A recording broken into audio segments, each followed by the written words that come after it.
में जब ये वार्ता खुली तो द्रौपदी ने भीषण शोक किया। अर्जुन ने अश्वत्थामा का पीछा किया। भगवान श्री कृष्ण और भीमसेन साथ में हो गए हैं। अश्वत्थामा ने आत्मरक्षा में ब्रह्मास्त्र का प्रयोग किया।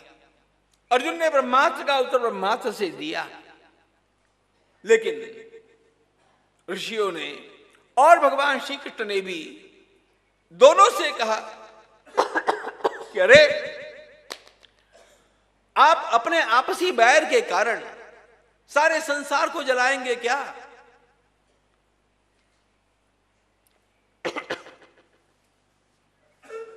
ब्रह्मास्त्र का उपसंहार करो। अश्वत्थामा को ब्रह्मास्त्र का उपसंहार करना आता नहीं था। अर्जुन ने दोनों ब्रह्मास्त्रों का उपसंहार किया। अश्वत्थामा तेजोहीन हो गया। अर्जुन ने उसको पकड़ा, बांधा, शिविर में लाया, मारना चाहा, लेकिन चीखती हुई द्रौपदी समीप आकर के अश्वत्थामा को बचाने के लिए अर्जुन की प्रार्थना कर दी। यहां पर अर्जुन और द्रौपदी का विवाद हो गया। अर्जुन ने कहा यह पापी है, द्रौपदी ने कहा यह आपके गुरुदेव का पुत्र है, मैं इसकी मां को दुखी नहीं करना चाहती।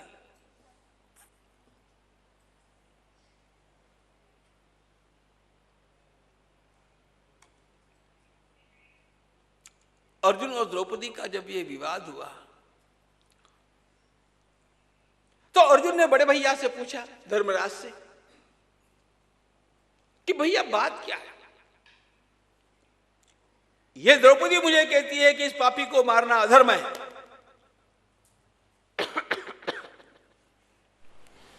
धर्म और अधर्म के बारे में धर्मराज युधिष्ठिर निर्णायक हुआ करते थे।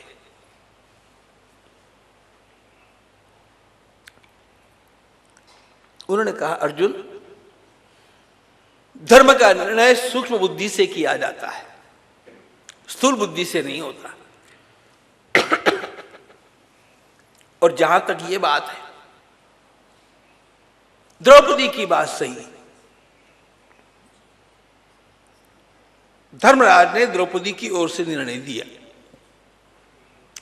इस बात का मुझे कभी कभी आश्चर्य होता है। यह सोचकर के आश्चर्य होता है कि भगवान ने गीता सुनाई थी अर्जुन को। बिना गीता सुने भी द्रौपदी की बुद्धि इतनी प्रैक्टिकल है कि उसका निर्णय सही था।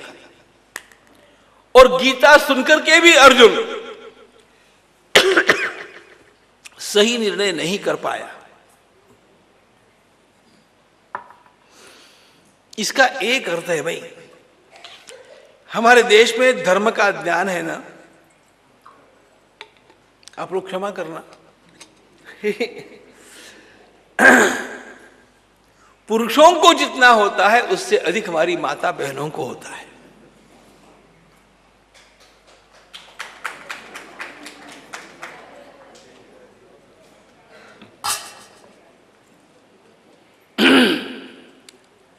आप लोग भी सोच लो,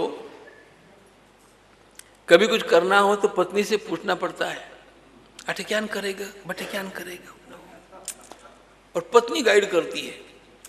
वो पुरोहित तो बाद में आते हैं, क्योंकि उसको पता है। अच्छी बात है, आप लोगों ने बहुत महान कार्य किया है।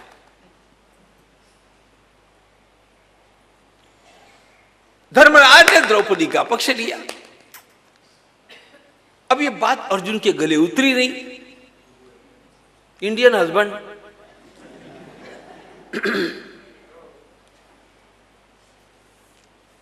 मेरी बात गलत हो जाए और लुगाई की बात सही हो जाए, और वो सबके सामने, अकेले में तो वही होता है, लेकिन सबके सामने ऐसा हो जाए, वो गले नहीं उतरता ना।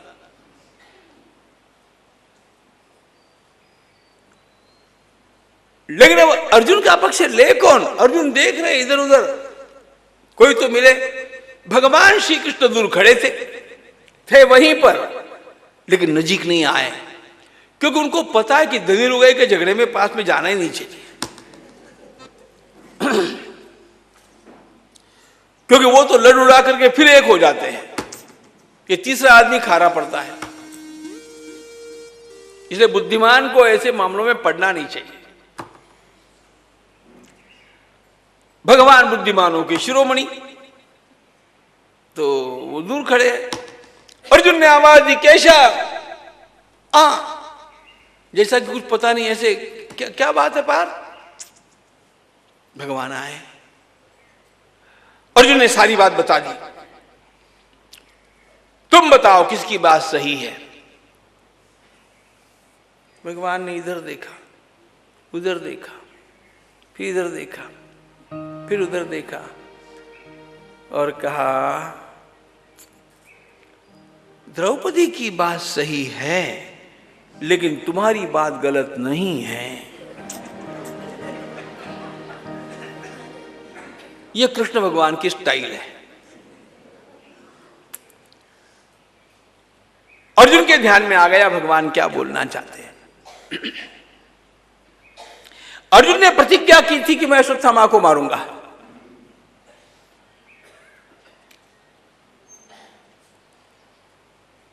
अब मारना चाहिए कि नहीं मारना चाहिए।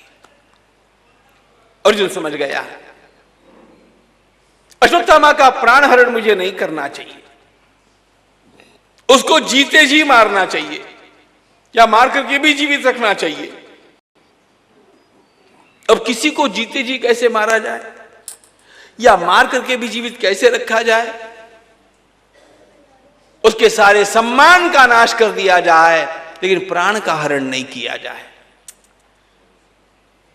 जिसके प्राण का हरण नहीं किया गया लेकिन सम्मान सारा नष्ट कर दिया गया, वो जीवित होकर के भी मरे जैसा ही है। अर्जुन समझ गए और अर्जुन ने अश्वत्थामा का वपन किया, मुंडन, तेजोमय रत्न उसके मस्तक से निकाल लिया। बहुत सारी गालियां सुनाई, डांट पिलाई, धक्के मार करके वहां से बाहर निकाल दिया। अपमान किया, अपमान किया, लेकिन प्राण नहीं लिया।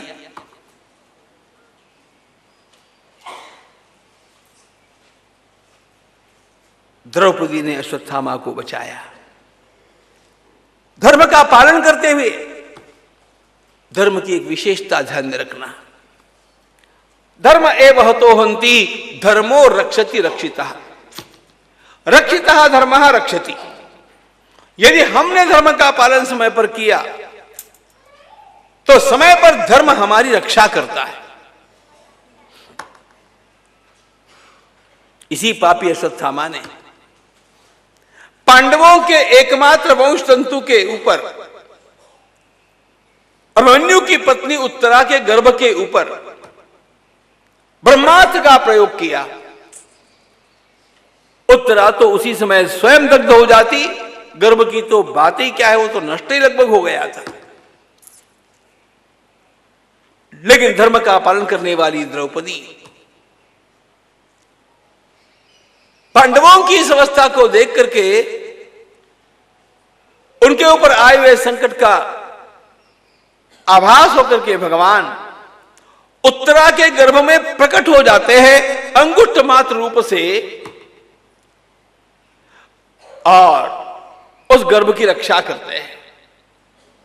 गर्भस्थ वह बालक जिसका नाम आगे चल करके परीक्षित हुआ, वो बालक देखता क्या है, एक भयंकर शक्ति मुझे जलाने के लिए चारों ओर से घूम रही है और एक दिव्य तेजस्वी पुरुष अपने हाथ में चक्र लेकर के चारों ओर से घूम घूम करके मेरी रक्षा कर रहे हैं। धन्य था वो बालक परीक्षित जिसको माता के गर्भ में ही भगवान द्वारिकाधीश के दर्शन प्राप्त हुए। उत्तरा के गर्भ का दाह शांत हुआ। भगवती कुंती माता अत्यंत विह्वल होकर के श्री कृष्ण का स्तवन करती है। भगवान पांडवों को साथ लेकर के कुरुक्षेत्र जा, धर्मराज को भीष्माचार्य द्वारा ज्ञान का श्रवण कराते हैं, जिससे महाभारत का शांति पर्व और अनुशासन पर्व बना। महाभारत का शांति पर्व और अनुशासन पर्व यह हमारे धर्मशास्त्र का ज्ञानकोश है। एक भी प्रश्न ऐसा आपको नहीं मिलेगा जिसका ऊहापोह उसमें नहीं किया गया। और इसके पश्चात भगवान श्री कृष्ण का दर्शन करते करते, भगवान श्री कृष्ण का सुंदर स्तवन करने के उपरांत भीष्माचार्य महाराज अपनी वाणी का तिरोधान करते हैं और उनके प्राण आत्मलीन हो जाते हैं। कृष्णचंद्र भगवान की जय। अपने महान भक्त को विदाई देकर के भगवान द्वारिका के लिए प्रस्थान किए। यथाकाल हस्तिनापुर में उत्तरा प्रसूत ही उत्तरा ने दिव्य बालक को जन्म दिया। परीक्षित महाराज की जय। परीक्षित अत्यंत श्रेष्ठ संस्कारों को प्राप्त करते हैं, क्योंकि द्रौपदी दादी और पांडवों जैसे दादा उसको मिले।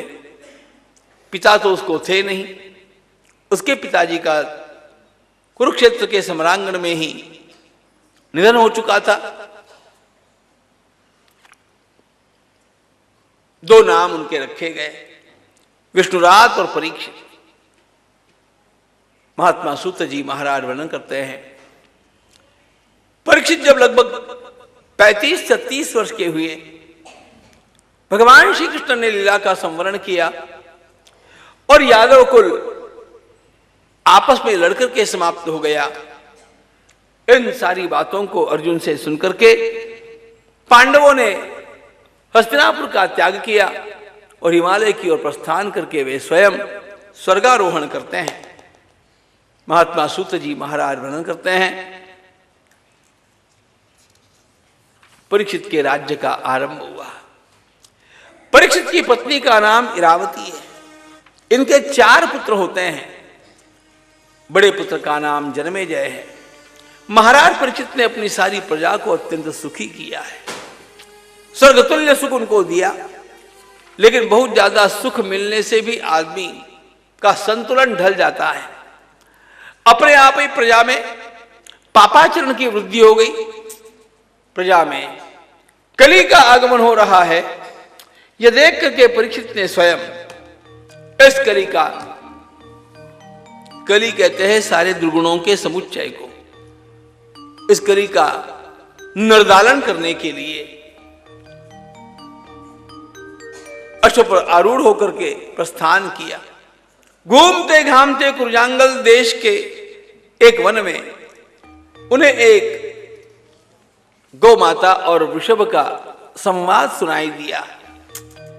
ये गौ माता अश्रुपूर्ण मुख से रो रही है और बोल रही है, और जो ये वृषभ है इसके 4 पगों में से 3 पग लूले हैं। यह गौ माता पृथ्वी का प्रतीक है और यह वृषभ धर्म का प्रतीक है। धर्म के 4 चरण होते हैं, तपस्, शौच, दया और सत्य। ये धर्म के 4 पग हैं। इसी को मुख्य धर्म कहते हैं। बाकी सारी की सारी बातें जितनी भी हैं वे सारी इसी के अंतर्गत आती है, वे गौण है। इतना ध्यान रखना, कौन धार्मिक है अथवा कौन धार्मिक नहीं, इसका निर्णय करते समय ये 4 कसौटियां सबसे महत्वपूर्ण है। लेकिन धीरे धीरे धर्म का क्षरण होता है। वैसा ही हुआ था, केवल सत्य के ऊपर धर्म खड़ा है।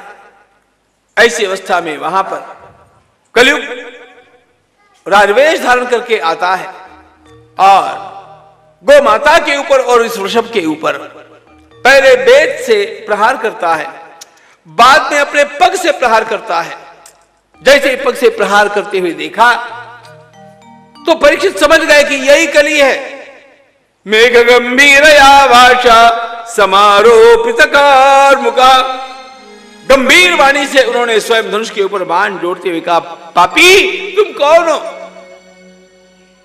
और बाण छोड़ना ही चाहता था, लेकिन कली बड़ा चतुर है। दौड़ते हुए आकर के वह चरणों में गिर गया, शरणागति का स्वीकार किया मैं अपने क्रम से आया हूं, आप मुझे मार नहीं सकते क्योंकि मैं शरणापन्न हूं। शरणापन्न को मारना अधर्म है। कली ने अपने वाग्जाल में महाराज परीक्षित को बांध लिया और उनसे कहा कि देखो, आप अपने पुण्य के बल पर मुझे कुछ दिनों तक तो रोक सकते हैं, ये बात सत्य है, लेकिन मेरे क्रम को आप तोड़ नहीं सकते। इसलिए आप समझौता कर लीजिए, मैं सर्वत्र नहीं घूमूंगा आपके राज्य में, आप मुझे 2-4 स्थान दे दीजिए, मैं वहीं पर निवास कर लूंगा। और महाराज परीक्षित ने समझौता करते हुए कली को पहले 4 और बाद में 1, कुल मिलाकर के 5 स्थान दिए।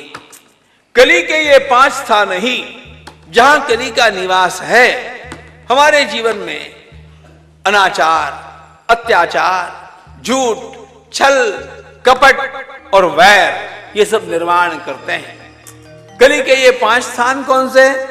पहला स्थान है द्यूत, जुआ, दूसरा स्थान है मदिरापान, तीसरा स्थान है परस्त्री, चौथा स्थान है हिंसा और 5वां स्थान है सोना।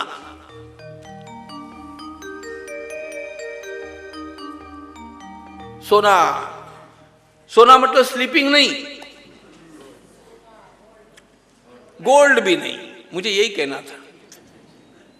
हाँ, गोल्ड भी नहीं कहते, कितनी प्रसन्नता हो गई। तो गोल्ड भी है, but what type of gold, इसको समझो। ये बात लोगों के समझ में नहीं आती। यहां पर स्वर्ण शब्द का अर्थ है एक्यूमुलेटेड वेल्थ। जो संपत्ति हमारे यहां पर अपने अनुपात से अधिक इकट्ठी हो गई, वह संपत्ति अपने आप अपने घर में पाप के स्पंदों को निर्माण करती है। संपत्ति का संचय बुरा नहीं, सोना धातु बुरा नहीं। हमारे यहां स्वर्ण को तेजस माना है।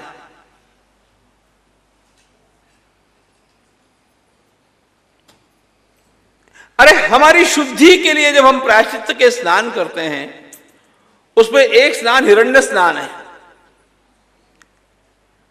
मतलब जल भरी कटोरी में कुछ समय के लिए अपनी अंगूठी डाल देना सोने की, सोने का कोई पदार्थ डाल देना, स्वर्ण के उसमें गिरने से वो जल पवित्र हो गया, उस जल से स्नान करना या उस जल का छींटा लेना,